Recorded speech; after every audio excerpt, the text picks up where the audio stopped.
কলেমা পড়েন। এটা আমার ধর্মের কাজ। আমরা ইসলাম ধর্মের অনুসারী তো, আমাদের ধর্মের কাজ এটা। কলেমা আমার ইসলামের মূল কথা হলো লা ইলাহা ইল্লাল্লাহ, কোনো ইলাহা নাই, কোনো মালিক নাই, কোনো স্রষ্টা নাই, আছেন যিনি, তিনি একজন। তিনি কে? আরো জবান খুলে কে? আল্লাহ। আমরা এক আল্লাহর উপাসনা করি। আর মুহাম্মদ রাসূলুল্লাহ তিনি আমাদের জন্য মেসেঞ্জার, রসুল, আখেরি পথ প্রদর্শক, আখেরি প্রফেট। এটা হলো আমাদের মূল কথা। এরপরে আমাদের অনেক কাজও আছে। তো সেই কলেমা পড়ছেন, জায়গা ছোট আর লোকও বেশি হয়ে গেছে। এমনি মানুষের গরম আবার, আর এই গরমে যদি আবার মাইক গন্ডগোল হয়ে যায় তো এমনি গরম হয়ে যাবে, কিন্তু ঠান্ডা হোক। কারণ ইলেকট্রনিক জিনিস কখন কি হয় বলা যায়, মানুষ কখন কি বিগড়ে যাচ্ছে। এই শরীর ভালো, এই খারাপ। তুই বদমাশি করছিস, দুষ্টুমি হয়ে গেছে, একটুখানি ছেলে মোবাইল কেন তোর হাতে? তুই তো পড়াশোনা করবি, খাতা পেনলে ঘুরবি, হুজুর কি ওয়াজ করছে লিখবি। হ্যাঁ, কালেমা পড়ুন, কালেমা লা ইলাহা ইল্লাল্লাহ, লা ইলাহা ইল্লাল্লাহ, লা ইলাহা ইল্লাল্লাহ,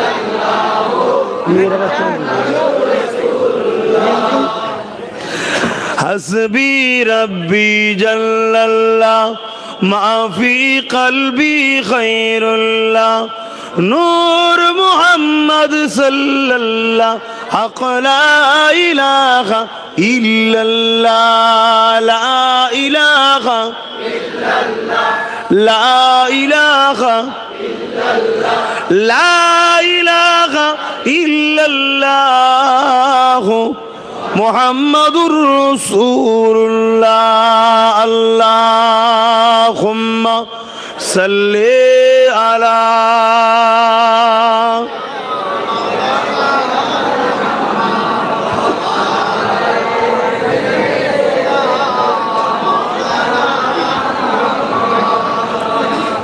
আমার আব্বা জানেরা, পর্দা নিশিনা আমার আম্মা জানেরা, আমার বোনেরা, উপস্থিত আমার নওজোয়ান তরুণেরা, যুবকেরা, ছোট ছোট বাচ্চারা, উলামা হযরত, হাফেজে কোরআন, নামাজি, মুত্তাকি, পরহেজগার, ইমাম সাহেবগণেরা, আজ আমরা বেশ কিছু মানুষ এমন একটা মাহফিলে বসেছি, যে মাহফিলে বসার দরুন আল্লাহ আমাদের ছোট ছোট গুনাহ এমনি মাফ করে দিয়ে থাকেন। জোরে বলুন সুবহানাল্লাহ। এখানে দ্বীন ইসলাম, কোরআন সুন্নাহর আলোচনার জন্য মাহফিল করা হয়েছে। আল্লাহ নবী, নূর নবী, দয়ান নবী সাহাবাদেরকে বললেন, বাবারা, দুনিয়া জমিনে যখন কোনো জায়গায় জান্নাতের বাগান দেখবে তোমরা একটু গিয়ে বসবে। সাহাবা হুজুররা জিজ্ঞেস করলেন, ইয়া রাসূলুল্লাহ, হাবিব আল্লাহ, দুনিয়ায় আবার জান্নাতের বাগান কোথায় হবে? আল্লাহ নবী বললেন, ক্বালা হালাকাজ যিকির, যেখানে আল্লাহর কথা হয় ওটা হলো জমিনের উপরে, আসমানের নিচে জান্নাতের বাগান। জোরে বলুন সুবহানাল্লাহ। এই পৃথিবীতে হাজারো ধর্ম আছে, যে যার ধর্মকে ভালোবাসে, যে যার বিশ্বাস, যার যার আস্থা, যার যার ভক্তি তার তার কাছে। আমি কারো ধর্মের পক্ষে বিপক্ষে বলতে আসিনি। কারো ধর্মীয় বিষয়ে আমার কোনো রকম ইন্টারেস্ট নাই, বিরোধী করারও শখ নাই, আর তার ধর্মের নিয়ে কোনো গুণ গাওয়ারও শখ নাই। কিন্তু আমি আমারটাকে নিয়ে বড় খুশিতে আছি। কেন? মহান আল্লাহ কালামুল্লাহ শরীফে, আসমানি কিতাব, শত শেষ আসমানি কিতাব, মোট 104টা আসমানি কিতাব এসেছে। তার মধ্যে শেষ কিতাব হলো ফুরকান, কোরআন, কালামুল্লাহ। সেই কোরআন শরীফের মধ্যে আল্লাহ বলছেন, ইন্নাদ দীনা ইনদাল্লাহিল ইসলাম, আল্লাহর কাছে মনোনীত পছন্দনীয় ধর্ম হলো ইসলাম। জোরে বলুন সুবহানাল্লাহ। আপনারা কি খুশি নয় এ ধর্ম পেয়ে? সকলে বলুন আলহামদুলিল্লাহ, সকলে বলুন নারী দিবে। অতএব বাপ, আমি আমারটাকে নিয়ে আমি বড় খুশি। কার ধর্মে কি আছে, কার ধর্ম কি বলছে, কারও নিয়ে আলোচনা সমালোচনা করতে আমি আসিনি। কিন্তু এটা সত্য কথা, এই পৃথিবীতে হাজারো ধর্ম আছে, আমার দেশেও আছে। প্রত্যেকে কিন্তু নিজ নিজ ধর্মকে বড় খুশির সাথেই উদযাপন করে, বড় গর্ব, খুশি, আনন্দের সাথেই মানে, যার যেটা পছন্দ। নিজের ধর্ম করতে গিয়ে তাকে কখনো লজ্জা লাগে না, গর্ব লাগে। তাহলে আমি ইসলামের অনুসারী, আমাকে আমার ধর্ম, আমার কর্ম, আমার ভালোবাসা, আমার আস্থা করতে গিয়ে আমাকেও তো খুশি আনন্দ হওয়া দরকার, ঠিক না বেঠি? আপনারা আনন্দিত তো নাকি? আল্লাহ কবুল করে, বোন আল্লাহুম্মা আমিন। মনে রাখবেন, ইসলাম সালাম থেকে এসেছে, যার বাংলা মানে হলো শান্তি। বাংলা মানে শান্তি, অর্থাৎ এমন রাস্তা, এমন পথ, এমন সিস্টেম, যে রাস্তা, যে পথ, যে সিস্টেমে চললে আমরা শান্তি পাবো, ওই রাস্তা, ওই পথ, ওই সিস্টেমটার নাম হলো ইসলাম। সালাম থেকে এসেছে, জোরে বলুন সুবহানাল্লাহ। কিন্তু দুঃখের সাথে বলতে হয়, আমরা হয়তো অনেকে মনে করতে পারি যে আমরা শান্তিতে আছি কই। সর্বপ্রথম তো ভাবতে হবে আমরা ইসলামের মধ্যে আছি তো। আমরা তো বলছি আমরা ইসলামের অনুসারী, আমি ইসলামকে মানি, ওই মুখে মানি, বাস্তবে কতটা মানি দেখার দরকার আছে না নাই কি? ইসলাম আমরা মনে করি কুক্ষি কতই, নামাজ, রোজা, দাড়ি, টুপির নাম ইসলাম। ইসলাম একটা কমপ্লিট জীবন ব্যবস্থার নাম।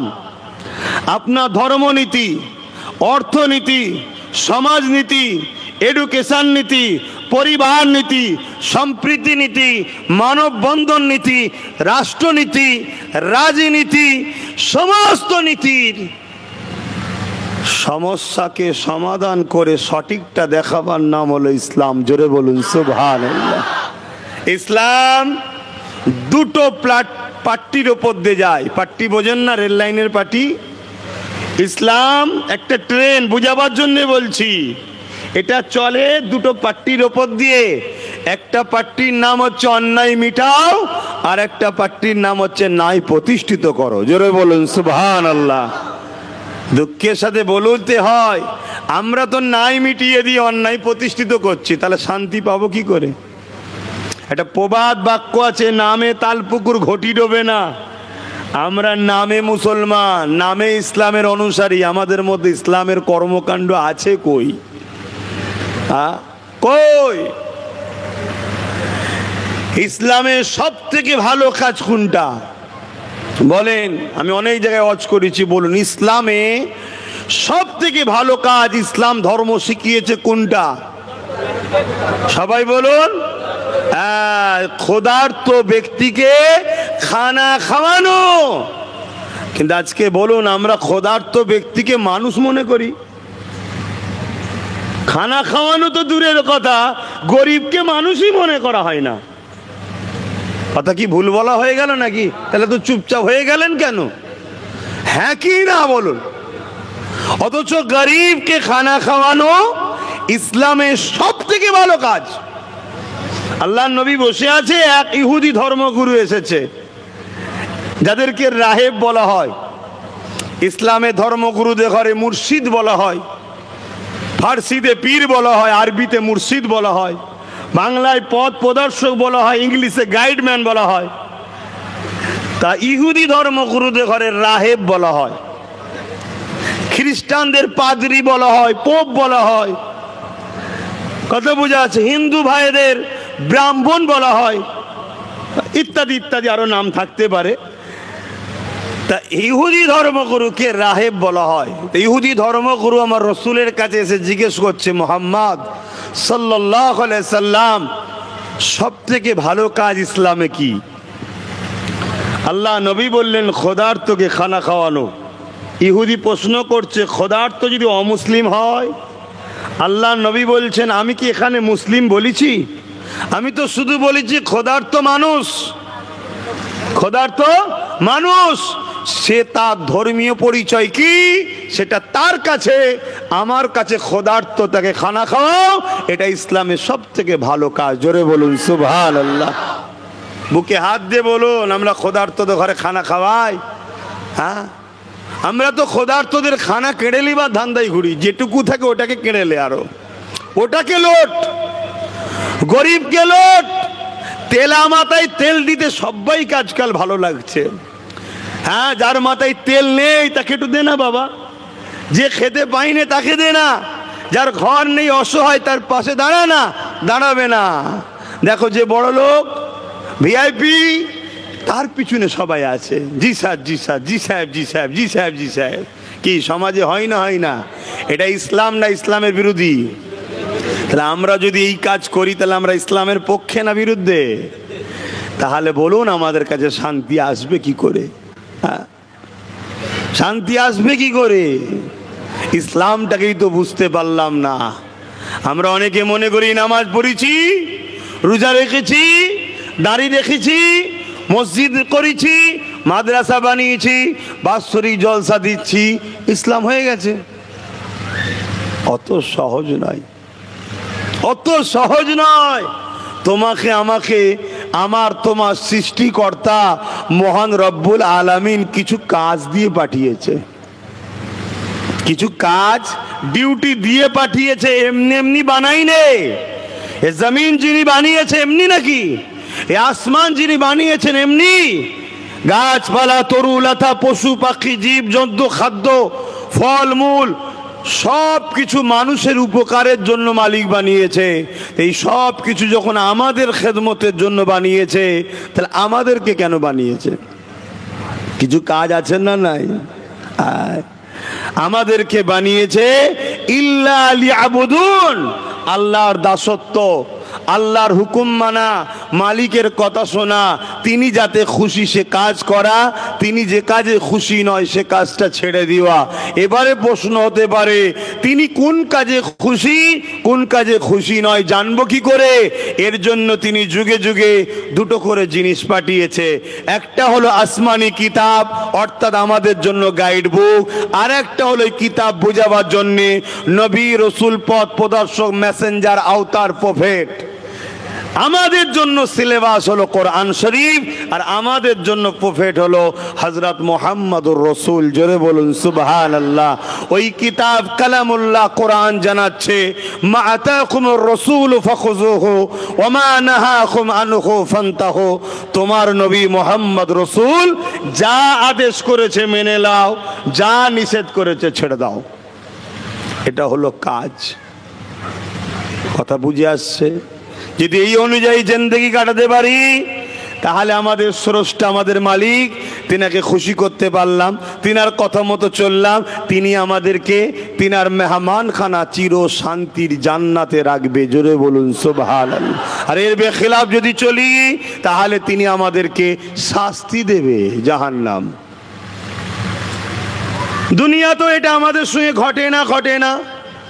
ধরুন আপনি একটা কোম্পানিতে কর্মচারী কাজ করছেন, ডিউটি, মাস গেলে আপনার একটা মাইনে 15,000, 20,000, 30,000, 50,000, 1 লাখ, 2 লাখ, 5 লাখ, 1 কোটি মাইনে দেয়।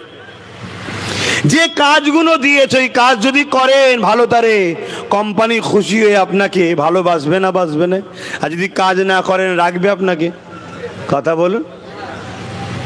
আমার দেশেরও কিছু আইন ব্যবস্থা আছে না নাই? দেশের পক্ষে চললে, দেশকে ভালোবাসলে, দেশের নিয়ম কানুন মেনে চললে দেশ আপনাকে আইন ব্যবস্থা আপনার পক্ষে। আপনি যদি দেশের আইন বিরোধী করেন আপনার জন্য শাস্তি আছে না নাই? সবাই যদি আইন কানুন নিয়ম বানাতে পারে, যিনি আমাকে দুটো হাত দিল, দুটো পা দিল, দুটো চোখ দিল, দুটো কান দিল, জিন্দেগি দিল, নিঃশ্বাস দিল, তৈরি করলো মায়ের পেটে 10 মাস 10 দিন কম বেশি ধরে, তিনি আমাদের ওপরে আইন চাপাতে পারে না পারে না? জোরে বলবেন। তিনার তো একমাত্র হক আছে, আর বাকি তো কারো হক নেই। আমার ওপরে যদি কারো হক থাকে আমার স্রষ্টার হক আছে, বাকি কারোই হক নেই। তাহলে তিনি আমাদের কাজ দিয়েছে কি? নবী যেটা আদেশ করেছে মেনে নাও, নবী যেটা নিষেধ করেছে ছেড়ে দাও, এটা কাজ। বাপেরা, নওজওয়ান তরুণেরা, এ নবী পাকে প্রেমিকেরা, আল্লাহ নবী পৃথিবীর জমিনে কেন এসেছিলেন, কোন সময় এসেছিলেন, কি কাজগুলো করেছিলেন, এগুলো আমাদেরকে জানতে হবে। কেননা রাসূলুল্লাহ আমার আপনার জন্য মডেল। লাকাদ কানা লাকুম ফি রাসূলিল্লাহি উসওয়াতুন হাসানা, নবী আমাদের জন্য সব থেকে উত্তম মডেল। তাই নবী পাক কি জন্য এসেছিলেন, কি কাজ করেছে, এগুলো আমাকে আপনাকে জানতে হবে। এ নওজওয়ানেরা, এ আমার আব্বা জানেরা, এ আমার মায়েরা বোনেরা, এই জমিন পৃথিবী যখন ধ্বংসের দিকে চলে যাচ্ছিল, আল্লাহ পাক আমার নবীকে তখন দুনিয়ায় পাঠিয়েছিলেন। পৃথিবী কেমন ধ্বংসের দিকে যাচ্ছিল, নিজের বাপ গুণ জেন্ত নারীগুলোকে পুঁতে দিচ্ছিল, নিজেদের সন্তান গুণ নিজের মায়ের সঙ্গে নোংরা সম্পর্ক তৈরি করছিল, নিজেদের বাপ গুণ ছেলেগুলোকে হত্যা করে দিতেছিল, ছেলেগুলো বাপকে হত্যা করে দিতেছিল। এই পৃথিবীর ওপরে ধনীরা গরিবদের ঘরে কৃত দাস দাসী বানাতে লেগেছিল। এই জমিনের ওপরে 1000 বছরের ক্ষমতাশালী দেশ পারস্য ছিল, 1000 বছরের ক্ষমতাশালী শেষ। ওই দেশ এমন করে রাজারা ক্ষমতাশালীরা প্রজাদের ঘরে নিজেদের প্রপার্টি সম্পদ মনে করে তাদের ঘরের মেয়েগুলোকে নিজেদের জন্য ভোগের পাত্রী বানাতে লাগলো, তাদের দেহকে শোষণ করতে লাগলো, যুবকগুলোকে তাদের দাসত্ব বানাতে লাগলো, তাদেরকে এমন করে জুলুম করতে লাগলো। এক কথায় রোমের মতো সাম্রাজ্য, আজ যেমন আমেরিকা পৃথিবীর দাদা বলে, রোম তখন পৃথিবীর দাদা ছিল। সেই রোমের মতো সাম্রাজ্যরা ছিল মানবরূপী শয়তান হয়ে গিয়েছিল। কেমন শয়তান হয়ে গিয়েছিল, বড় বড় স্টেডিয়াম গ্যালারি তৈরি করে তার চতুর্দিকে তারা বসে থাকতো। আর ওই গ্যালারির বীজখানে মাঠেতে যেমন খেলা হয়, সেখানে গরিবের ঘরের যুবকদের ঘরে ছেড়ে দিয়ে বাঘের সঙ্গে কুস্তি লড়ার খেলা হতো। গরিবের ঘরের ছেলে নাচার, কেননা তার কোমরে দড়ি দিয়ে তাকে টেনে টেনে নিয়ে যে ছেড়ে দেওয়া হতো, সে জানটা বাঁচাবার জন্য বাঘের সঙ্গে লড়াইয়ে প্রস্তুত হতো। কিন্তু বাঘের থাবাতে গরিবের ঘরের ছেলেটা মারা যেত।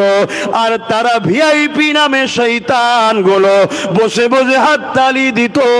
এই ছিল পৃথিবীর চরিত্র ধ্বংসের দিকে।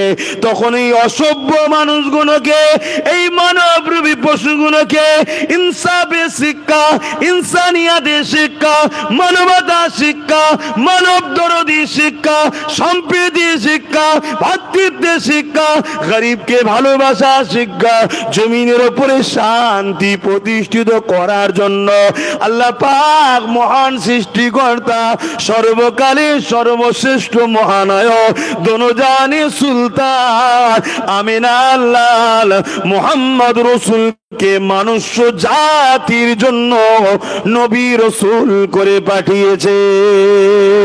আরো জোরে বলুন সুবহান।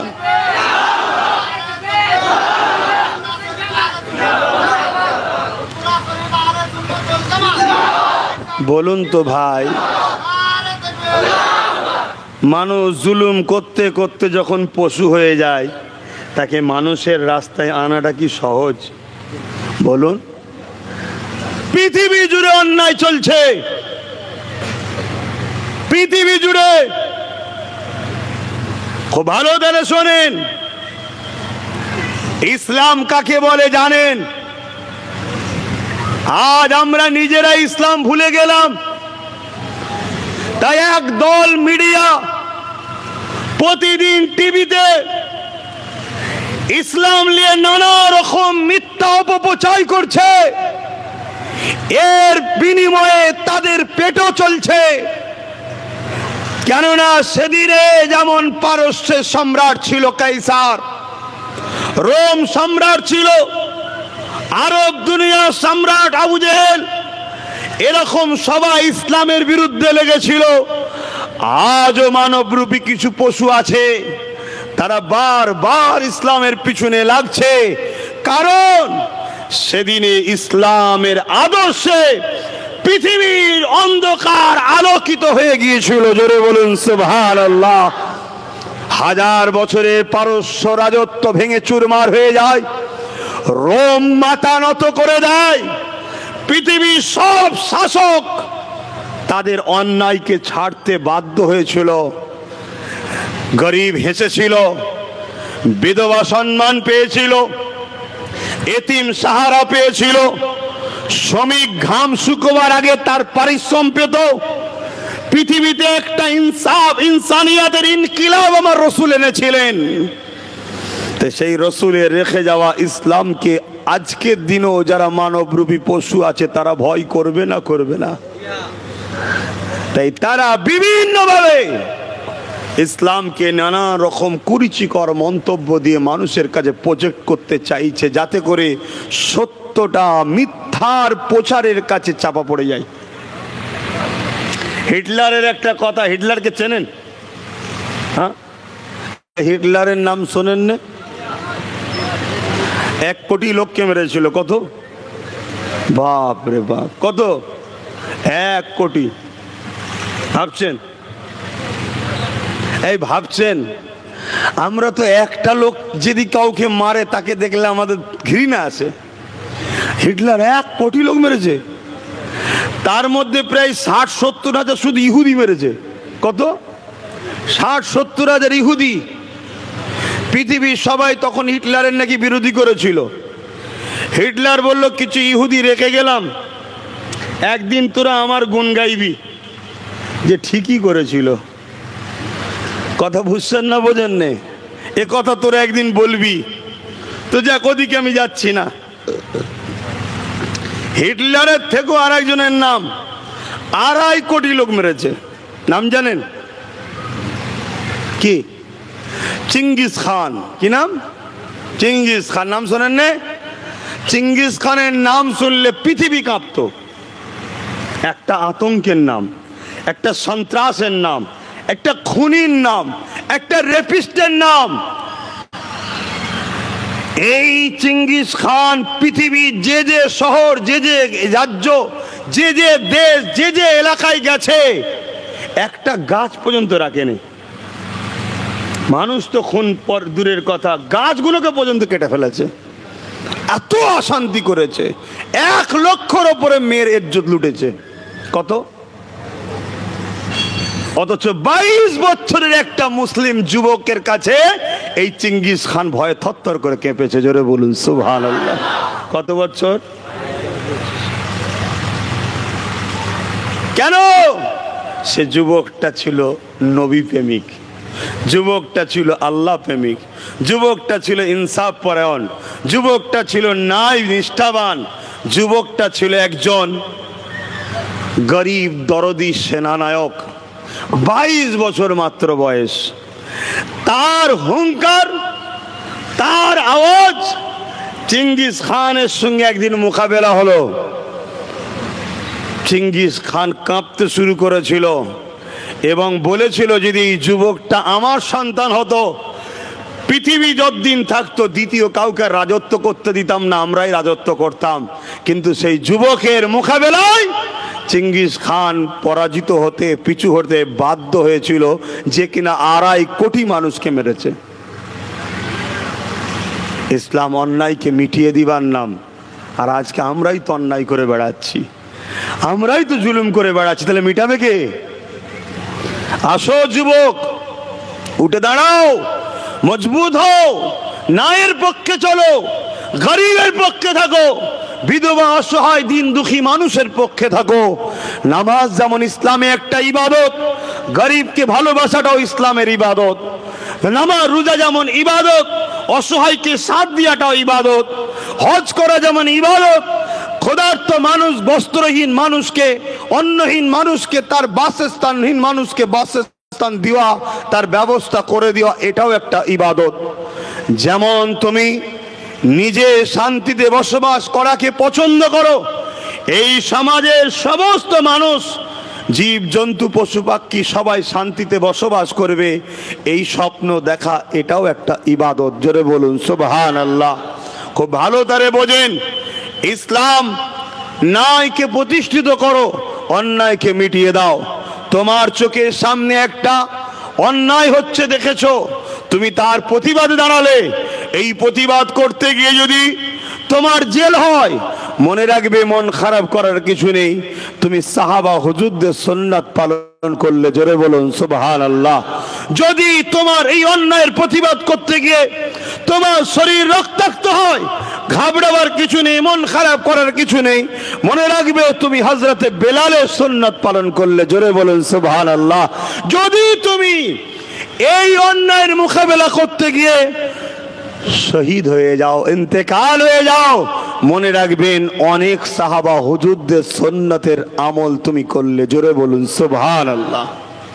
কারণ এই পৃথিবীর ইতিহাসে এই অত্যাচারকে বন্ধ করা কি এত সহজ ছিল? যাদের হাতে এত বড় বড় দেশ ছিল, অর্ধেক পৃথিবীর হুকমারান শাসন করত, 1000 বছর শাসন করত, তাদের কাছে দয়ার নবী যখন পায়গাম পাঠালেন, তোমরা জুলুম বন্ধ করো, অত্যাচার বন্ধ করো, নারীদের অধিকার দাও, গরিবের অধিকার দাও, শ্রমিকের গায়ের ঘাম শুকাবার আগে তার হকটা দিয়ে দাও, তার পরিশ্রম দিয়ে দাও। এভাবে রসুল যখন ইনসাফের কথা ওই সকল শাসকদের কাছে, ক্ষমতাশালীদের কাছে যখন চিঠি করতে লাগলো, তারা কি রসুলুল্লাহর কথা কি মনে হচ্ছে এমনি এমনি মেনে নিয়েছে নাকি? এক কথা বলেন, মেনে নিয়েছে না। তারা বারবার আমার রসুলুল্লাহর বিরুদ্ধে লোক পাঠিয়েছে, নবীকে মারারও চেষ্টা করেছে, নবী পাকের ক্ষতি করার চেষ্টা করেছে, কিন্তু তারা বারবার এক মোহাম্মদ রসুলের আদর্শে পরাজিত হয়েছে। যাকে পাঠিয়েছে সে পরিবর্তন হয়ে মোহাম্মদ রসুলের প্রেমিক হয়ে গেছে। জোরে বলুন সুবহানাল্লাহ। আরো জোরে বলেন। পারস্য সম্রাট গুপ্তচর পাঠিয়েছে, যাও তো, কে মোহাম্মদ রসুল চিঠি দিয়েছে, যাও তো দেখো তো কত সৈন্য বাহিনী আছে। আরে আমি পারস্য 1000 বছরের সুলতান সম্রাট, 1000 বছর ধরে আমাদের রাজত্ব চলে আসছে, আমার বিরুদ্ধে চিঠি দিয়েছে, আমাকে বলছে অন্যায় বন্ধ করতে। এই কে দেখো তো। এসে গিয়ে আমার রাসূলুল্লাহ দরবারে গুপ্তচর এসেছে, এসে গোয়েন্দা পর্যন্ত নাকি, হ্যাঁ, গিয়ে খবর দিচ্ছে পারস্যের সুলতান, পৃথিবীর কোনো পাওয়ার নেই মোহাম্মদ রসুলকে হারাতে পারে। জোরে বলুন সুবহানাল্লাহ। সুলতান সম্রাট জিজ্ঞেস করছে, আমার থেকে সৈন্য বেশি? বলছে সৈন্য কোথায়, আর এই তো গুটি কত ছিঁড়া ফাটা গরিব মানুষ বসে আছে ওনার সাথে। তাহলে ঘাবড়াচ্ছ কেন, অস্ত্র বেশি? যে অস্ত্রই তো নেই, ঘাবড়াচ্ছ কেন? তাহলে কি আছে? একটাই উত্তর দিয়েছে, মোহাম্মদ রসুলের কাছে এমন মানবতা আছে, ওই মানবতা যে দেখছে সেই পাগল হয়ে যাচ্ছে। জোরে বলুন সুবহানাল্লাহ। তোমার পদ রইল, তোমার সাম্রাজ্য রইল, আমার যে ডিউটি ছিল, ডিউটি করে খবর দেওয়া ছিল, এটা দায়িত্ব, ওই দায়িত্ব পৌঁছে দিলাম, আমিও চললাম। কোথায় যাচ্ছ? আমিও মোহাম্মদ রসুলের দলের জয়েন্ট হব। জোরে বলুন সুবহানাল্লাহ। আরো জোরে বলেন। আমার নবীর আখলাকে মানুষ পরিবর্তন হয়েছে দলে দলে। আর এভাবে যখনই পরিবর্তন হচ্ছে, তখনই আবু জেহেল, উদবা, সাইবা, পারস্য, রোম সমস্ত সম্রাটরা বসে বসে মিটিং করছে, আরে মোহাম্মদকে তো রুখতে হবে, না হয় আস্তে আস্তে যদি দল ভারী হয়ে যায় তাহলে আমাদের তো ক্ষমতা যাবে। এই আজও সব জালিমরা মিটিং করে না, করে না? একে রোকো, ওকে রোকো, এই করো, হ্যান করো, ত্যান করো, করে না, করে না? কেন করে? ভয় হয় যে আমার অন্যায়ের সাম্রাজ্য মিটে না যায়। পৃথিবীতে তুমি যত শক্তিশালী হও না কেন, যত বড় তোমার পাহাড় পরিমাণ ক্ষমতা, অর্থ, বালা যাই থাকুক না কেন, তুমি তো নিজেকে চেনো তুমি জালিম, তুমি তো নিজেকে চেনো তুমি অন্যায়কারী, তুমি তো নিজেকে জানো তুমি বদমাইশ। অতএব তোমার সব থাকার বড় 24 ঘন্টা তুমি ভয়ে ভয়ে ভয়ে ভয়ে। কেন ভাই? কেন ও নিজে তো জানে আমি অন্যায়ের পাহাড়ে আছি, আমি তো জুলুমের পাহাড়ে আছি, এবং ও জানে পৃথিবীতে যেমন রাত আসে দিন আসে, অন্ধকার মানে যে আর সকাল হবে না, দিন আসবে না এমনটা নয়। এই অন্ধকার কাটবে, আবার আলো উঠবে। জোরে বলুন সুবহানাল্লাহ। তাই প্রতিটা জালিম জানে আমি যত শক্তিশালী হোক না কেন, আমি যার উপরে দাঁড়িয়ে আছি এটা বারুদের থেকেও খাতারনাক জায়গা। একটা মেসেজের কাঠির মতো রুগা পাটকা যদি সত্যবাদী দাঁড়িয়ে যায়, একদিন আমাকে ফেলে দেওয়াটা কোনো ব্যাপারই নয়। জোরে বলুন সুবহানাল্লাহ। দুঃখের বিষয় আমার কম, তোমার আমার উপরে আল্লাহ কত ডিউটি দিয়েছে। তুমি আমি এই জমিনে খলিফা হয়ে এসেছি, প্রতিনিধিত্ব করতে এসেছি, সব ছেড়ে দিয়ে তুমি আমি গোলামির পিছনে লেগে গেছি। গোলামি দে, 500 টাকা দে, 200 টাকা দে, 1000 টাকা দে, এই ভিক্ষার পিছনে তুমি আমি ছুটছি। অথচ তোমাকে আমাকে আল্লাহ খলিফা করে পাঠিয়েছে প্রতিনিধিত্ব করার। এই সমাজের গরিব কাঁদবে, তার চোখের মুখ পানি পুছিয়ে হাসানোর জন্য আল্লাহ তোমাকে আমাকে পাঠিয়েছে, শ্রেষ্ঠ উম্মত করেছে। কোরআন বলছে কুনতুম খায়রা উম্মাতিন উখরিজাত লিন-নাসি তা'মুরুনা বিল মারুফ ওয়া তানহাউনা আনিল মুনকার। হে উম্মতে মুহাম্মাদি, তোমরা তো শ্রেষ্ঠ উম্মত। এই জমিনে কেউ খেতে পাবে না, তোমার আমার ডিউটি আল্লাহ দিয়েছে তার খাবারের ব্যবস্থা করার জন্য। এই জমিনে কারোর উপর জুলুম হবে, জালিমের হাত থেকে তাকে বাঁচাবার জন্য তোমাকে আমাকে প্রতিনিধিত্ব করার জন্য আল্লাহ পাঠিয়েছে। সে জায়গায় সব হাল ছেড়ে দিয়ে বসে আছি। কেউ 200 টাকা দেয়, কেউ 500 টাকা দেয়, কেউ 1000 টাকা দেয়, কেউ 1200 টাকা দেয়, কেউ একটু বিরিয়ানি দেয়, খেয়ে দিয়ে নিয়ে পেটে হাত বুলিয়ে যত জালিমদের পিছনে ঘুরে বেড়াচ্ছে। বলা হচ্ছে নাকি? আরে তুমি করোনি, আমি করছি, আমি করিনি, এ করছে, আমার কওমের লোক করছে না করেনি। হ্যাঁ, এবার যদি বলে যে করছে সে করছে, আমি কি করব? আমি কি করব বলে তো শব্দ নেই ডিকশনারিতে। আল্লাহর কথা বুঝে আসছে না? নয় তুমি তাকে ভালোবাসো না বাসো না, তাহলে তোমাকে অন্যায় দেখলে প্রতিবাদ করতে হবে, এটা ডিউটি তোমার মালিকের। যেমন আমার দেশের যারা প্রশাসন বন্ধু আছে, আমার দেশের বর্ডারে যারা বিএসএফ আছে, আমার দেশের সেনাবাহিনী যারা আছে, তিনাদেরকে মাইনে দিয়ে হয় ডিউটি আছে না নাই? কি ডিউটি? বিদেশ যখন হামলা করবে তাদেরকে রুখে দিয়ে আমার দেশকে নিরাপদে রাখতে হবে। এখন যদি বলে যে আমি কি করব, হামলা করছে, এই কথা চলবে? দেশ যদি সিস্টেম তৈরি করতে পারে, আমার আল্লাহর সিস্টেম এটাই যে তোমাদেরকে আমি প্রতিনিধিত্ব করে পাঠিয়েছি, খেলাফত দি খলিফা করে পাঠিয়েছি। তোমরা এই জমিনের উপরে অন্যায় দেখলে প্রতিরোধ করতে হবে। দুই শ্রেণীর মানুষ মার খাবে। এক শ্রেণীর মানুষ অন্যায় করার জন্য মার খাবে, আর এক শ্রেণীর মানুষ অন্যায়ের বিরোধী না করার জন্য মার খাবে। যদি আব্বাস সিদ্দিকী অন্যায় করে মার খাবে, তুমি যদি আমার অন্যায় দেখে প্রতিরোধ না করো তুমি মার খাবে। তাই তো আজকে প্রতিরোধ করার জন্য চেষ্টা করছি। ওয়াজ করবো না থাকবে তো? হ্যাঁ, আমার নবী বলেছেন, এবারে নবী তোমাদের জন্য সহজ করে দিয়েছেন, কারণ নবী তো সবসময় আমাদের হয়ে আল্লাহর পাকের কাছে বলে আল্লাহ আমার উম্মতকে বাঁচান। হ্যাঁ, তো নবী পাক সাল্লাল্লাহু আলাইহি ওয়াসাল্লাম একটু সহজ করে যে কি, আল্লাহ তো বলেছে প্রতিরোধ করতে হবে, কিন্তু আমার উম্মত তোরা, তোদের জন্য আমি আল্লাহকে বলে একটু সহজ করে দিলাম। কি? অন্যায় দেখলে হাত দিয়ে রোকো। হাতে ক্ষমতা নেই, মুখ দিয়ে বলো। মুখে ক্ষমতা নেই, অন্তর থেকে ঘৃণা করো। এই তিনটের মধ্যে যদি কোনোটা না থাকে, রসুল বলছেন তাহলে তার মধ্যে ঈমান নাই, সে জান্নাত পাবে না। শুনছেন না? শোনেন না? এটা তো কাজ। এখানে মাইনে, ওখানে জান্নাত। কাজ তো এটা। তোমার লাগবে না লাগবে না, তোমার তো কাজ করতে হবে। তুমি রাস্তা দিয়ে যাচ্ছ, হঠাৎ করে দেখছো একটা গরিবের উপরে কিছু মানুষ জুলুম করতে লেগেছে। তুমি দেখছো গরিবটার উপরে অত্যাচার হচ্ছে, অবশ্যই যারা জুলুম করছে তাদের বিরোধী দাঁড়ানো তোমার হলো কাজ। এই গরিবের পক্ষে দাঁড়িয়ে কথা বলা হলো তোমার কাজ। ক্ষমতা যদি তাকে হাত দিয়ে রাখো, যদি হাতে ক্ষমতা না থাকে মুখ দিয়ে বলো এ ভাই এটা অন্যায় হচ্ছে। যদি তুমি মুখ দিয়ে বলতে গেলে মনে হয় তোমার ক্ষতি হয়ে যাবে, তাহলে অন্তর থেকে ঘৃণা করো তাদেরকে। এ যুবকেরা তরুণীরা জেনে দাও, আমরা তো ঘৃণা করা দূরের কথা, প্রতিরোধ করা তো দূরের কথা, তাদেরকেই তো আমরা শক্তিশালী করে করে বেড়াচ্ছি।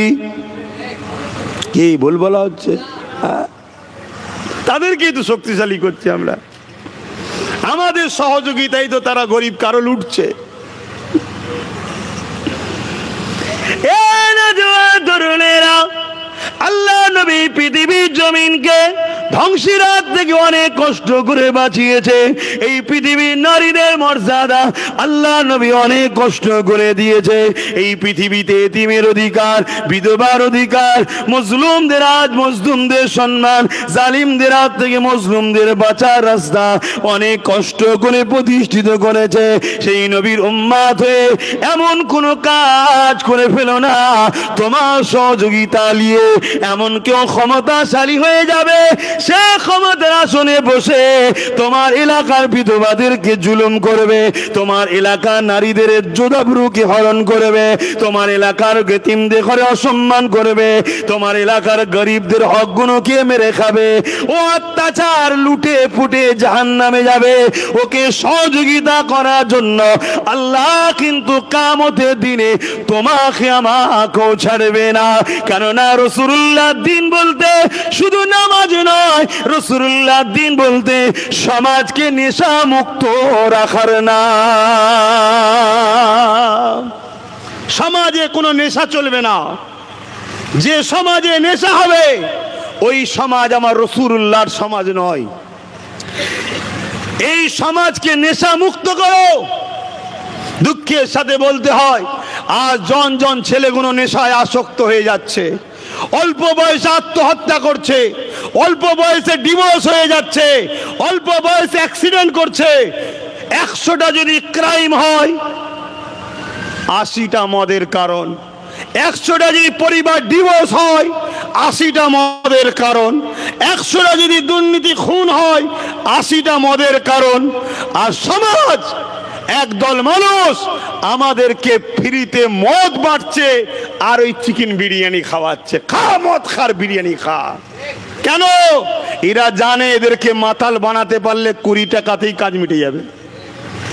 আমাদের হুঁশি নাই, সমাজ মাতাল তৈরি হচ্ছে।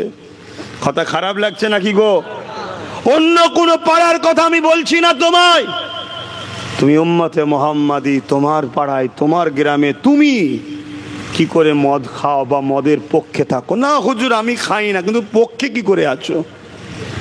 নেশার পক্ষে দাঁড়াও কি করে? তুমি এমন ক্ষমতা তৈরি করো, এমন লোককে তুমি সাথ দাও, এমন লোকের পাশে সংগঠিত হও যার দ্বারা সমাজ নেশা মুক্ত হবে। আরে নেশা তো একটা বিজনেস। নেশা বিজনেস। যারা নেশার বিজনেস করে তারা কোটি কোটি টাকার গাড়ি চাপছে, খেয়াল করে দেখো। আর যারা নেশা করছে তারা রাস্তায় চিৎপাত হয়ে পড়ে আছে, রাস্তার কুকুর ঠ্যাং তুলে তার মুখে মুতে দিয়ে যাচ্ছে।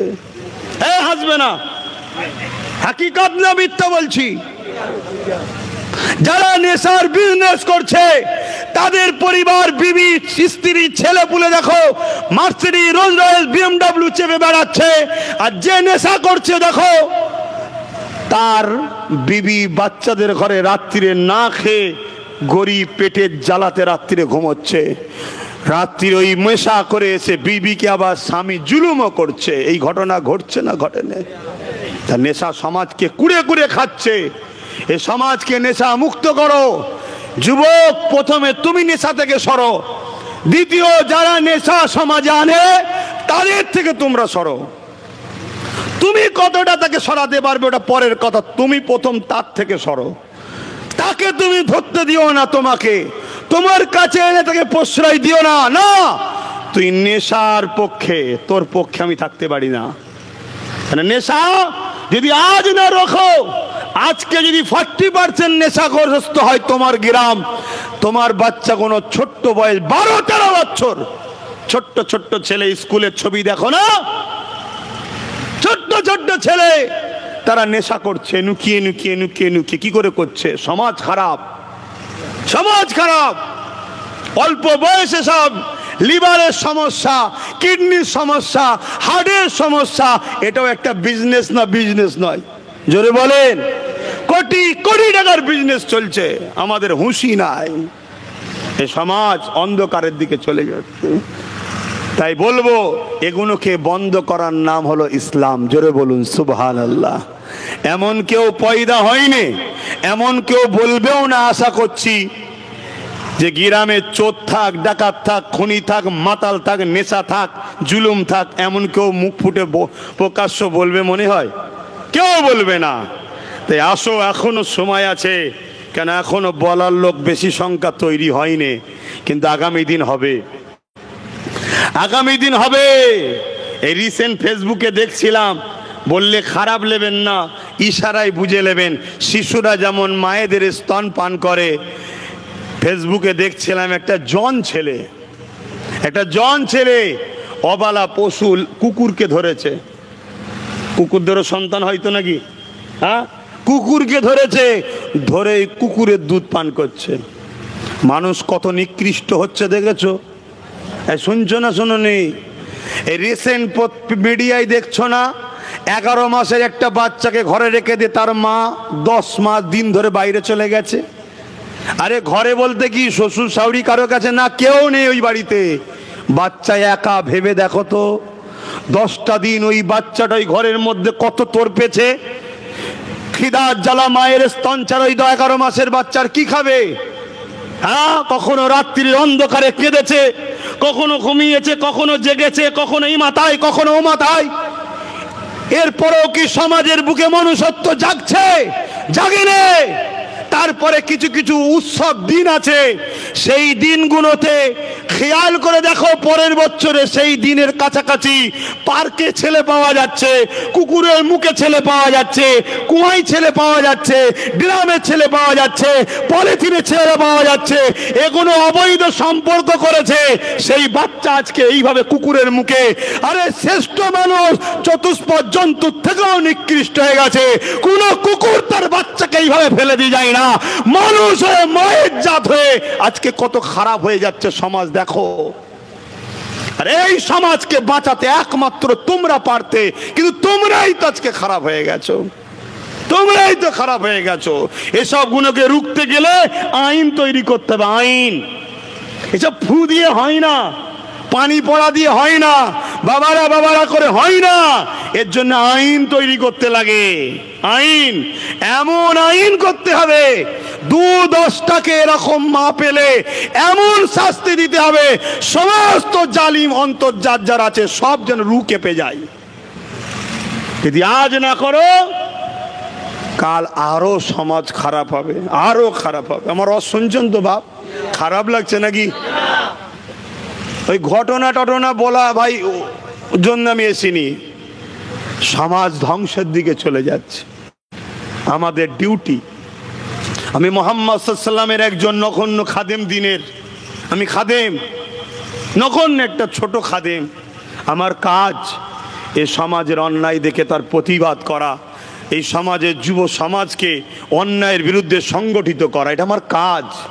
আমি চেষ্টা করছি। এই চেষ্টা করতে গিয়ে একটা অরাজনীতিও সংগঠন করেছি। আবার রাজনীতিতে আমার ছোট ভাইটা দিচ্ছি, তুই ওই দিক দিয়ে চেষ্টা কর, আমি এই দিক দিয়ে চেষ্টা করি।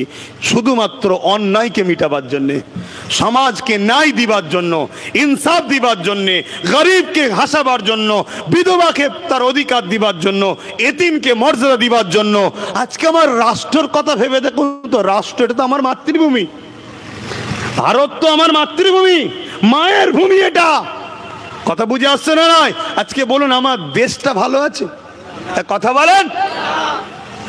আমাদের তো হুঁশি নাই। মুসলিম সমাজের 95% মানুষের হুঁশি নাই যে দেশকে ভালোবাসা একটা রাসূলুল্লাহ সুন্নাত। খুশি নাই। দেশকে ভালোবাসলে নেকি হয়, দেশকে ভালোবাসা ইসলামের একটা পাঠ, এটা আমার সমাজের মানুষের খুশি নাই। তাই যখন আমি দেশের হয়ে কথা বলি, আমারই সমাজের কিছু লোক আবার অবজেকশন দেয় বিভিন্ন জায়গায়, যে সবই ঠিক আছে, আব্বাস সিদ্দিকী এলে একটু কথা বলে। তোরা সারা জীবন চেষ্টা করো, যতদিন জবানে মুখ কথা রেখেছে আল্লাহ, রুখতে পারবি নি কেন? এটা আমার ধর্মের কাজ করছি, নিজের মাতৃভূমিকে ভালোবাসতে হবে আমাকে, আমার মাতৃভূমির জন্য আমাকে কথা বলতে হবে। আমার মাতৃভূমিকে যারা লুটবে, আমার মাতৃভূমিকে যারা জুলুম করবে, আমার মাতৃভূমিকে যারা শেষ করবে, আমার মাতৃভূমিকে তাদের বিরুদ্ধে সংগ্রাম করে নিজের মাতৃভূমিকে নিরাপত্তা রাখা, দুর্নীতি মুক্ত করা, সন্ত্রাস মুক্ত করা, জুলুম মুক্ত করা, এটা আমার রাসূলুল্লাহ সুন্নাত। জোরে বলুন সুবহানাল্লাহ। আমার নবীর মাতৃভূমির নাম হলো মক্কা। কি নাম? আরব নয়, মক্কা। নবী মক্কায় আগমন করেছিলেন, নবীর মাতৃভূমি হলো মক্কা। নবী মক্কার জন্য কেঁদেছে, মক্কার জন্য দোয়া চেয়েছে। মক্কায় আবু জেহেল, উতবা, সাইবা, আবু লাহাবের মতো জালিম অত্যাচারীদের হাত থেকে মক্কার মানুষকে বাঁচাবার জন্য রাসূলুল্লাহ সংগ্রাম করেছে। এই সংগ্রাম করতে গিয়ে নবীকে পাহাড়ে চলে যেতে হয়েছে, কেন? জানে মেরে দিতে গেছে। রাসূলুল্লাহ পাহাড়ে গিয়ে গাছের পাতা ফলমূলকে জীবন ধারণ করেছে। রাসূলুল্লাহ মক্কার মানুষের জন্য কথা বলতে গিয়ে, মাতৃভূমিকে নিরাপদ করতে গিয়ে রাসূলুল্লাহর ঘরেতে 40 জন রাত্রিরে অস্ত্র বাহিনীকেও পাঠিয়েছিল। রসুলে পাক হিজরত করে ইয়াসরিব মদিনায় গেছে। মদিনা থেকে মাতৃভূমির জন্য যখন যায়, চোখের পানি ফেলে, শোনো, বারবার মক্কার দিকে ঘুরেছে রসুল, চোখের পানি ফেলে কেঁদেছে আর জবানে বলেছে, মক্কা, আমি তোমায় ভালোবাসি, তুমি আমার মাতৃভূমি। জোরে বলুন সুবহানাল্লাহ। আজকে সেই ঘরের ছেলে হয়ে আমি বলছি, আপনারাও সেই নবীর উম্মত হয়ে আপনাদেরকেও ভাবতে হবে, আপনার মাতৃভূমির জন্য আপনাকে কথা বলতে হবে, আপনাকে ভাবতে হবে। এতে যদি রাসূলুল্লাহর ঘরে 40 জন তরোয়াল নিয়ে রাত্রিরে গিয়েছিল, আপনার বাড়িতেও যদি রাত 2টোর সময় 2000ও যায়, তাতেও পিছপা হলে হবে না। আমার বাড়িতে গেছে না, যায়নি, এতে পিছপা হওয়ার কিছু নেই। তোমাকে হকের পক্ষে কথা বলতে হবে। কেন? তুমি ন্যায়ের পক্ষে থাকলেও মরবে, অন্যায়ের পক্ষে থাকলেও মরবে, মরণ থেকে রেহাই কারণে। শুনছেন না? শোনেননি? এবার যদি বলেন, ভাই অন্যায়ের বিরোধী করলে দুনিয়ায় জুলুম হবে, জেল দেবে, মারবে, অত্যাচার করবে। আরে দুনিয়ায় যদি গায়ে হাওয়া লাগাতে চাও, তাহলে পরকালে রেডি হও মার খাওয়ার জন্য। পরকালের শাস্তি আরো খাতারনাক, আরো খাতারনাক। জাহান্নামীদের ঘরে যে লেবাসটা পরানো হবে, ওই লেবাস যদি আসমানে টাঙিয়ে দিয়ে, ওর দুর্গন্ধে পৃথিবীর মানুষ টিকতে পারবে না। বাপের গল্প শোনাচ্ছি না। জাহান্নামীদের এই গায়ের চামড়া 70 গজ মোটা হবে। এই চেহারাটাকে জাহান্নামে দেবে না, কেন? এটা শ্রেষ্ঠ মখলুকের ডিজাইন, বাপ আদমের ডিজাইন, রাসূলুল্লাহর নকশা ডিজাইন। তো এই ডিজাইনটাকে বিকৃত করে দেবে, করে দিয়ে বিভৎস এক চেহারা হবে। সেই চেহারায় পা দুটো পরে, জমিনের দিকে মাথা, এভাবে জাহান্নামে দেওয়া হবে। বাপের গল্প শোনাচ্ছি না, কোরআন বলছি, শুনছেন তো নাকি? তার আগে কবরটা কেমন হবে শুনলেই তো কলজে শুকিয়ে যাবে। এত ঘটছে সমাজে, এত দেখছে সমাজে, তাও আমাদের হুঁশ আছে? কত মিডিয়ায় দেখা যায় না? হ্যাঁ, কত মিডিয়ায় দেখা যাচ্ছে কারো কবর ধসে গেছে, লাশ কাফন টাটকা আছে। কত বছরের কবর? 300 বছরের কবর। এই হুগলি বলে একটা জেলা আছে কর্ণাটকে, এখানে না, কর্ণাটকে হুগলি বলে, অনেক মিডিয়ায় দেখেছেন। 300 বছর আগেকারের কবর। রাস্তা চওড়া করার জন্য সরকার কবরটাকে খনন করে সরাতে গেছে, কাফন পর্যন্ত টাটকা, লাশ তো টাটকা আছেই। জোরে বলুন সুবহানাল্লাহ। আবার কত কবর থেকে ধোঁ বেরোচ্ছে, খবর পাননি? হ্যাঁ, কোনটা নেবে? ঠিক করো, ঠিক করো। তবে মনে রাখবেন, যদি তুমি আল্লাহর নামাজ, রোজা, হজ, এটা হকুল্লাহ, আল্লাহর হক, এতে যদি কিছু ভুল হয়ে যায়, ক্ষমা চাইলে মাফ করবে। কিন্তু বান্দার হক আল্লাহ মাফ করবে না, এটা মাথায় রেখে দিও। বান্দার হক আল্লাহ মাফ করবে না, এটা মাথায় রাখবে। আরে রাজত্ব কিভাবে করতে হবে, জমিনকে কিভাবে অন্যায় রাতে বাঁচাতে হবে এটা তো আমার রাসূলুল্লাহ দেখিয়ে দিয়ে গেছে। হযরত আমিরুল মুমিনিন খলিফাতুল মুসলিমিন হযরত ওমর ফারুক আর্ধেক পৃথিবীর শাহিনশাহ তিনি। একটু ওমর ফারুকের কথা বলবো, শুনবেন শুনবেন। আজকে তো আবার ওমর ফারুকের কথা আলোচনা হলে অনেক জালিম অত্যাচারী শাসকদের বুকে বড় ব্যথা হয় যে সব ঠিক আছে, উমরেরটা বাদ দিয়ে ওয়াজ করলে ভালো হয়। আর আমাদের উচিত ওমর ফারুকের ওয়াজ বেশি করে করা দরকার, কিন্তু সময় অন্য হয়ে গেছে। কি গো, আপনাদের অসুবিধা হচ্ছে না তো? আমি কোরআন হাদিসের বাইরে বলিনি তো, হ্যাঁ? কেন আপনারা তো বাবা আমার থেকে বেশি পণ্ডিত, অনেক হুজুরের ওয়াজ শোনেন তো, হ্যাঁ?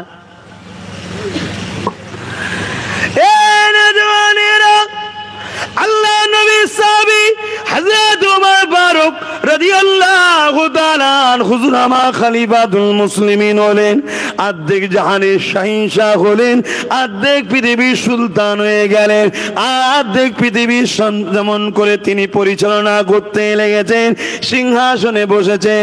এই যুবকেরা বাইতুল মাল থেকে প্রতিটা গরিবকে কাপড় দেওয়া হয়েছে। যে কাপড়টা দেওয়া হয়েছে প্রতিটা মানুষকে উৎসবের জন্য কাপড় দেওয়া হয়েছে। যে কাপড়টা দেওয়া হয়েছে ওই কাপড়ের থানটাতে একজনের একটা গোটা গামা হবে না, অর্থাৎ ওই থানটা একটা থানে একজনের কাপড় হবে না, দুটো থানে একজনের হবে, কিন্তু সবাইকে একটা একটা করে থান দেওয়া হয়েছে। পরে দিন ঈদের খুতবাতে হযরত ওমর ফারুক যখন দাঁড়াতে যাবে মন করে একজন উঠে দাঁড়িয়ে পড়লেন, সাধারণ একজন প্রজা নাগরিক দাঁড়িয়ে গেলে, দাঁড়িয়ে গিয়ে বলতে লেগেছে, আমাদের আমিরুল মুমিনিন, আমাদের সুলতান, অর্ধেক পৃথিবীর শাহিনশাহ, আপনি খুতবা পড়ে দেবেন। আজকে আমার প্রশ্নের উত্তরটা আগে দেন। কি উত্তর বাবা তোমার? বলো। আপনি একটা করে থান কাপড় সবাইকে দিয়েছেন, ওই থান কাপড় যা দিয়েছেন একজনের গোটা জামা হবে না, দুটো থান মিলালে তবে গোটা হবে। আপনি তো একটা করে থান দিয়েছেন, কিন্তু আপনার গায়ে গোটা নতুন জামা কি করে হলো? তাহলে আপনি দুটো থান নিয়েছেন, সবার জন্য একটা, আপনি কেন দুটো নিলেন? কার হকটা আপনি মেরেছেন? এর কৈফিয়তটা আপনাকে দিতে হবে। বলুন তো দেখি, আমাদের সমাজে চারানার নেতাকে যদি জিজ্ঞেস করা হয় আর টালির বাড়ি পাকা হলো কি করে, গ্রামে টিকতে দেবে মনে হয়? অর্ধেক পৃথিবীর শাহিনশাহকে জিজ্ঞেস করছে, আগে বলুন দুটো জামা থান না হলে জামা হয় না, আপনি কি করে পুরো জামা করলেন বলেন? ভরা মজলিসে, আবার পার্সোনাল ডেকে বললে হতো আলাদা কথা, ভরা মজলিসে ইনসাফ কাকে বলো দেখো। হতে পারে আজ আমি এখানে বসে আছি, কাল ওখানে আল্লাহ বসাতে পারো, তুমি এখানে বসতে পারো, ভুলে গেলে হবে? কিন্তু মানুষ নেশা নেশা নেশা, আমার পিছনে বডিগার্ড আছে, হ্যান আছে, ত্যান আছে, দুনিয়াকে ধরাকে ধরা মনে করছে। কাল যখন কেউ নেবিয়ে দেবে না, বাজারে যখন ব্যাগ নিয়ে যাবি কুকুর দেখেও ঘুরবে না, কেউ গুরুত্ব দেবে না। দিচ্ছে না, দেয়নি? এই সমাজে ঘটছে না, ঘটেনি?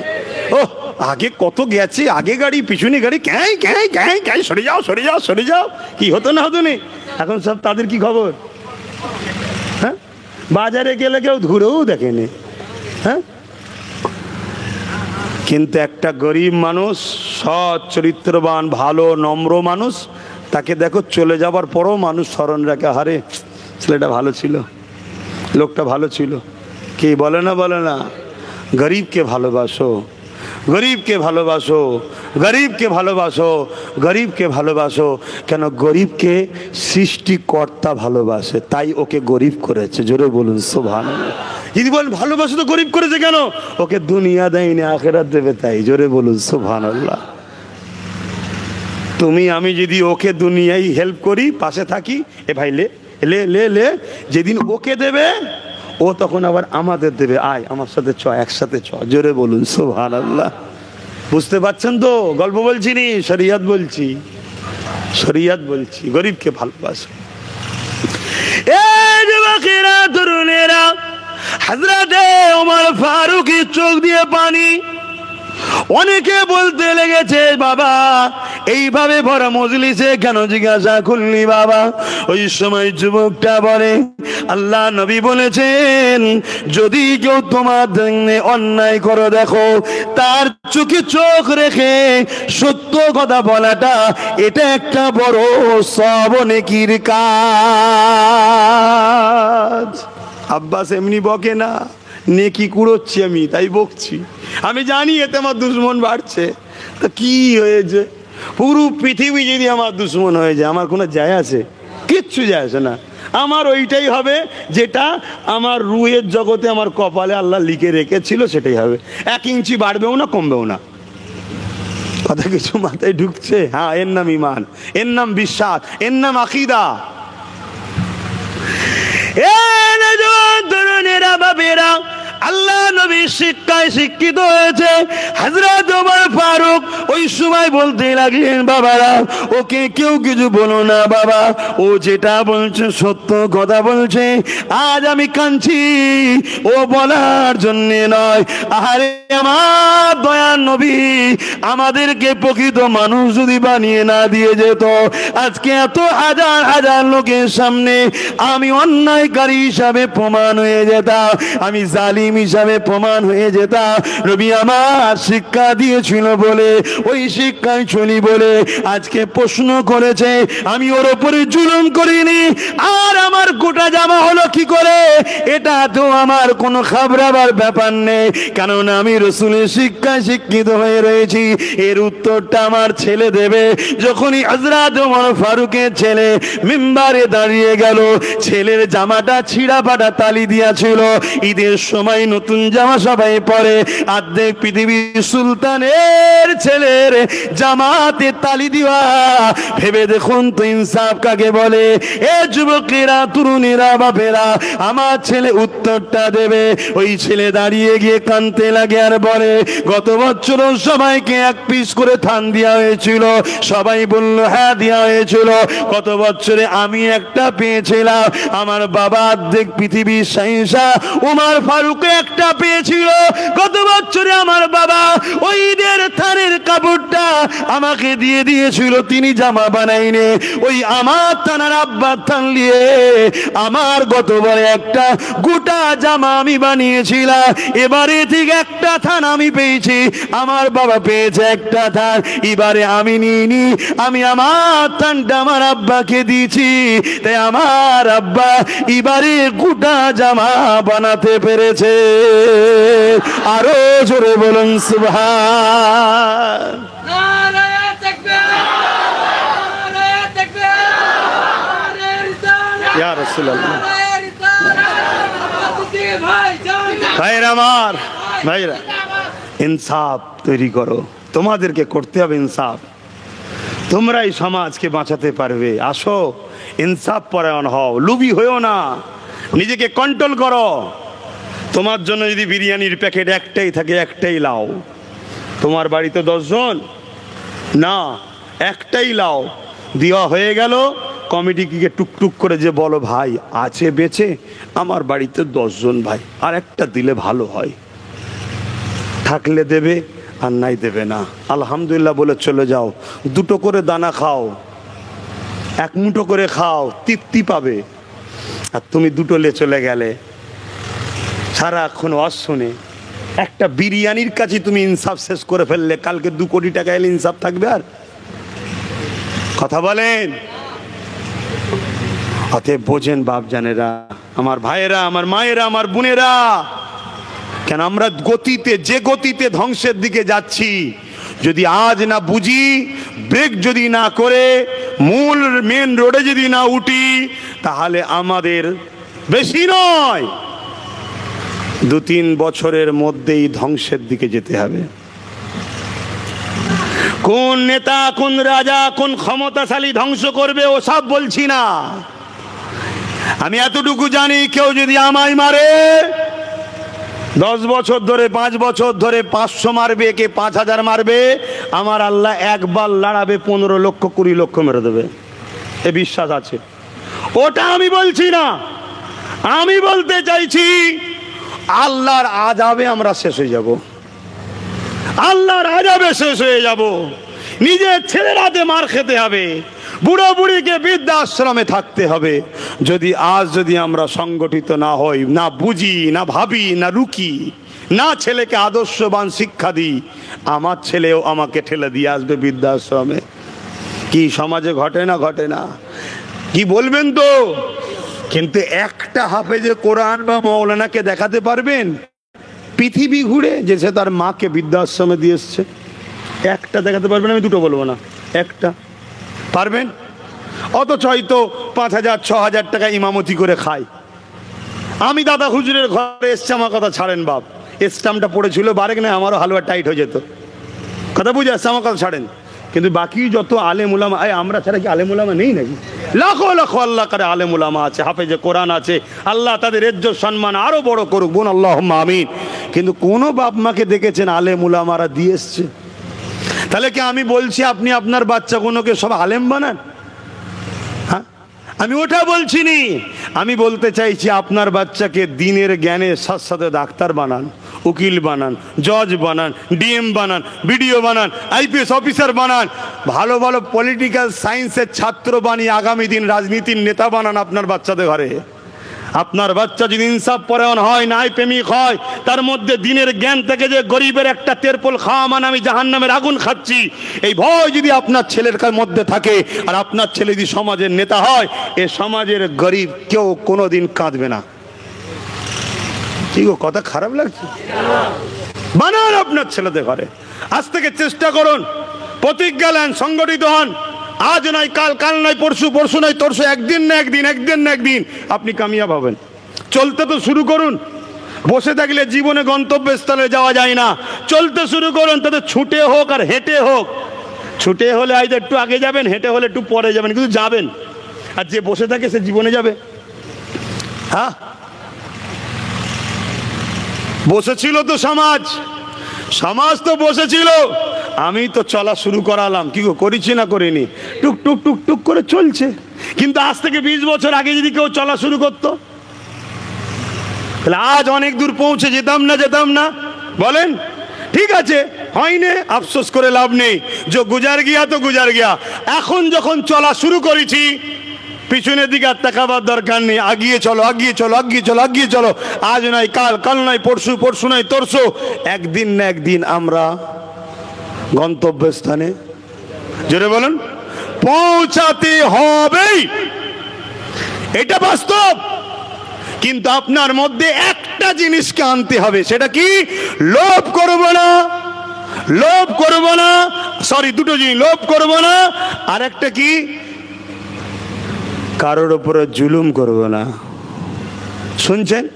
সে মুসলিম হোক আর নাই হোক, ইসলামের হোক আর নাই হোক, আমি জুলুম করব না আর লোভ করব না। এই দুটো আপনার মধ্যে রেখে আপনি হাঁটা শুরু করুন।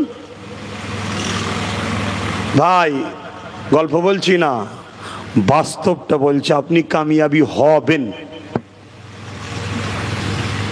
আপনি কামিয়াবি হবেন যদি এই দুটো খসলত আপনার মধ্যে আনতে পারেন। একটা হচ্ছে লোভ নয়, আর একটা জুলুম নয়। লোভ হলেই জুলুম আসবে, ঠিক না বেঠিক? তাই লোভটাই যদি বন্ধ করে দেন, তাহলে সব বন্ধ হয়ে যাবে। আল্লাহ নবী ঠিক এমনটাই কথা বলেছে। আখেরি জমানায় আমার উম্মত প্রচুর মার খাবে। রসুল বলছেন আখেরি জমানায় আমার উম্মত প্রচুর, এই ভাই অসুবিধা হচ্ছে নাকি? বাপজানদের অসুবিধা হচ্ছে? আখেরি জমানায় আমার উম্মত প্রচুর মার খাবে, নবী বলছে। সাহাবারা বলছেন হুজুর সংখ্যা কমে যাবে? আল্লাহ নবী বললেন না, সংখ্যা কম নয়, যেদিকেই তাকাবে সেদিকেই আমার উম্মত থাকবে। আরে খাতা কলমে তোমাকে আমাকে কমানো হয়, খাতা কলমে কমানো হয়। যদি কমেই থাকতো তাহলে সবাই গুরুত্ব দিচ্ছে কেন? কথা বুঝছেন না? বোঝেন? হ্যাঁ হ্যাঁ, বুঝতে পারছেন না? যে গুরুত্ব দিবার নয় সেও বলছে, যে গুরুত্ব দিবার নয় সেও মাজারে চলে যাচ্ছে। হ্যাঁ, কথা বুঝছেন না? বোঝেন না? হ্যাঁ, তাহলে রাসূলুল্লাহর কথা, সংখ্যা কম হবে না, তাও মার খাবে। সাহাবারা জিজ্ঞেস করলেন হুজুর কারণ কি তাহলে? আল্লাহ নবী বলেছেন দুটো কথা, তার মধ্যে একটা বলছি। কি? তারা লোভী হবে। কি হবে বলুন? বলুন, চোখের সামনে দেখছি যে দুশ্মন, এক কাপ চা খেয়ে দিক, কাঁধে একটু হাত রেখে দিয়ে একটা ফটো তুলে নিক, খুব ভালো, খুব ভালো, খুব ভালো, এক কাপ চাই বিক্রি হয়ে গেছে। তাহলে আমরা লোভে পড়েছি না পড়িনি বলুন? তাহলে আমরা মার খাওয়ার কারণ কি? লোভ। কি গো, কথা বলবেন তো? মার খাওয়ার কারণ কি? লোভ। লোভে পড়েছি না পড়িনি? হ্যাঁ, লোভে পড়েছি, সব লোভে পড়ে গেছি। যাক, আল্লাহ আমাদেরকে হিদায়েত করুক, বলুন আমিন। নামাজের ব্যাপার আছে, সময় সংক্ষেপ, আর কথা বলতে পারছি না। যা কিছু বললাম কষ্ট পেলেন? যদি কষ্ট পান, সোজাসুজি হিসাব, আব্বাস সিদ্দিকীর নাম শুনলে সেখানে যাবেন না, আনবেন না। আনলে বাপ বলবো। কেন বলবো? কি জন্যে? কেউ আছে এখানে দুশ্মন বাড়াতে চান? সবাই তো মনে করেন সব বন্ধু হলে ভালো হয়। হ্যাঁ, তাহলে কেন বলছি আমি? শুধুমাত্র একটাই কারণ, যদি না বলি আল্লাহ আমায় ছাড়বে না। যদি না বলি আল্লাহ আমায় ছাড়বে না। হক কথা বলতে হবে। আমি ইমাম হোসাইনের থেকে বড় লাট সাহেব হয়ে যাইনি। এই ইমামে হোসাইনের পায়ের জুতো ধুলো হতে পেরেছি আমি? তিনি হক কথা বলেছে না বলেনে? জালিমের বিরুদ্ধে সংগ্রাম করেছে না করেনে? ৭২টা নিজের পরিবারকে কোরবান করেছে, তারপরও অন্যায়ের কাছে মাথা নত। হায় হায় হায় হায়। আমরা যদি মনে করি ২ ওয়াক্ত নামাজ, ১ মাস রোজা, কিছু দান খায়রাত করে যদি মনে করি জান্নাত হয়ে গেছে, বা ঢুকতে শুধু বাকি, বুঝবে হাড়ে হাড়ে এখনো সময় আছে। হককে জিন্দা করো, অন্যায়কে মিটিয়ে দাও। আসো, সালাত ও সালাম। হ্যাঁ, সালাম দেবো, ইয়া নবী সালাম।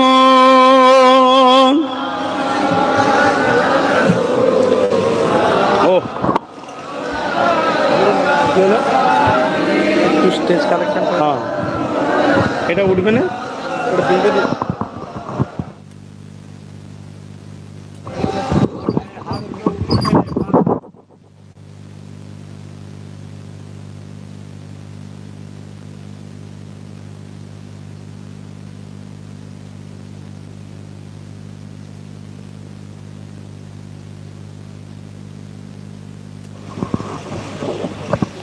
চলছে।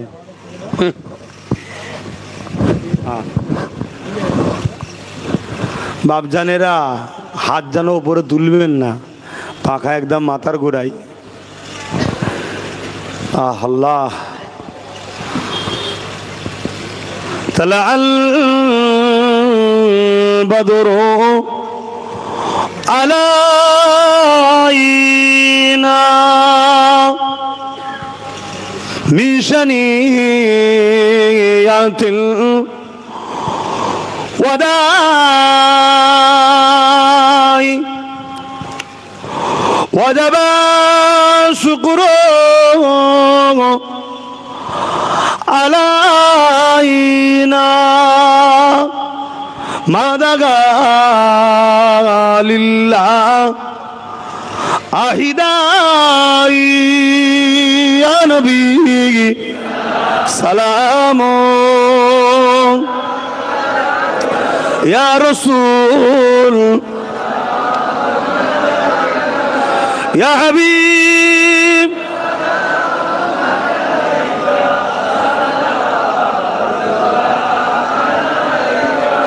يا نبي مدينة خوতে সব কিছুই পারেন দেখিতে,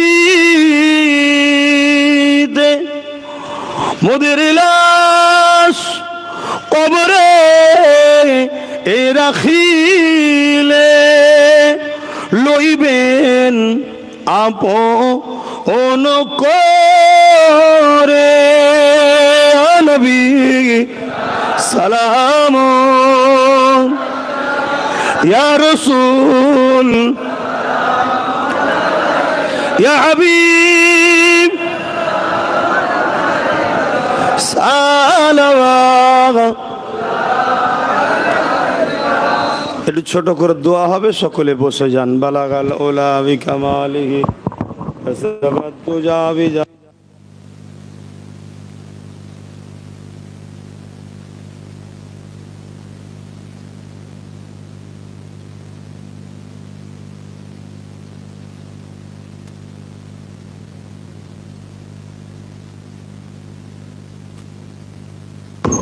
আব্বা জানেরা দোয়া হবে, দোয়ার বাদ নামাজ হবে, নামাজের পর আবার জলসা হবে। কে উঠবেন নামাজের পর?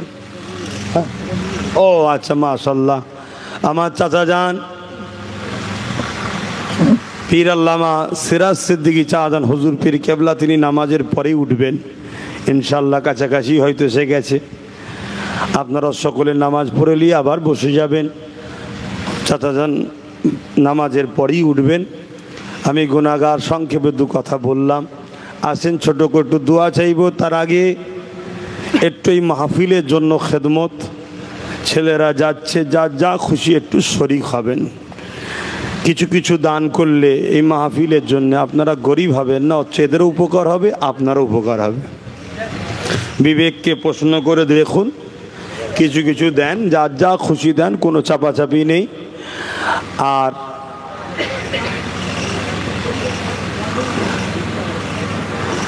আসেন দোয়া চাওয়া হবে।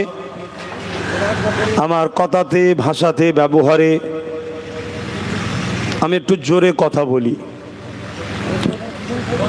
আমার যে কোনো মাহফিল দেখবেন একটু জোরে বলি, এতে আমার কষ্ট হয়। কিন্তু গরিবদের জন্য, অসহায়দের জন্য জুলুম অত্যাচারের দেখে বড় কষ্ট হয়, তাই একটু জোরে বলে ফেলি। আপনারা এই জোরে কথা বলাতে কেউ কষ্ট ব্যথা নিলেন না তো?